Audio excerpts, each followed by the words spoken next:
মাদক আজকে আপনার ঘরের ভিতরে খাবার টেবিলে চলে গিয়েছে।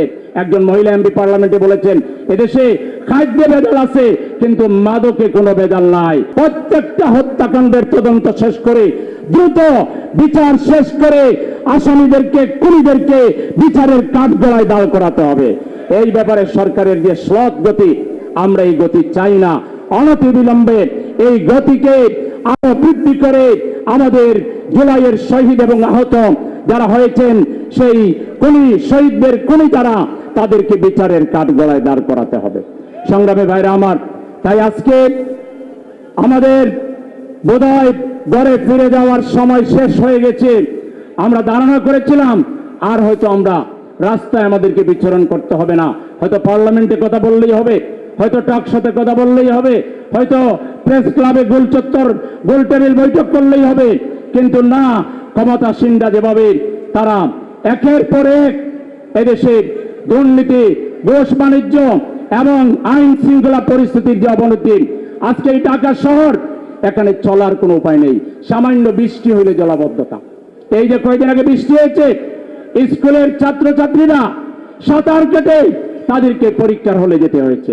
এই শহরকে 54 বছর থেকে যারা শাসন করেছেন, জলাবদ্ধতার মতো একটা সামান্য বিষয় তারা সমাধান করতে পারেন নাই। যানজট, আপনি কোথায় যাবেন, 2.5-3 ঘন্টা রাস্তায় বসে থাকতে হবে, যানজটের সমাধান তারা দিতে পারেন না। দুর্গন্ধ, ময়লার দুর্গন্ধে শিশুদের আজকে তারা অসুস্থ হয়ে পড়েছেন, বয়স্করা অসুস্থ হয়ে যাচ্ছেন।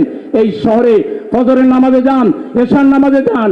AKS অর্জন করলো গিনেস ওয়ার্ল্ড রেকর্ডস। AKS আপনাকে নাকে রুমাল দিয়ে কষ্ট করে নামাজে যেতে হবে, যত্রতত্র শুধু ময়লার ছড়াছড়ি, দুর্গন্ধ। আজকে এই শহরে শিশুদের নিরাপত্তা নেই, নারীদের নিরাপত্তা নেই। আজকে আমরা প্রায় চিন্তায় আমাদের নাগরিকদের জীবন দিতে দেখছি। এখানে মাদকের কারবার আজকে বেপরোয়া হয়ে উঠেছে। মাদক আজকে আপনার ঘরের ভিতরে খাবার টেবিলে চলে গিয়েছে। একজন মহিলা এমপি পার্লামেন্টে বলেছেন, এদেশে খাদ্যে ভেজাল আছে কিন্তু মাদকে কোনো ভেজাল নাই। আজকে মাদককে ব্যাপকভাবে ছড়িয়ে দেওয়া হচ্ছে। এখানে সিটি কোনো প্রশাসন আছে বলে চোখে পড়ছে না।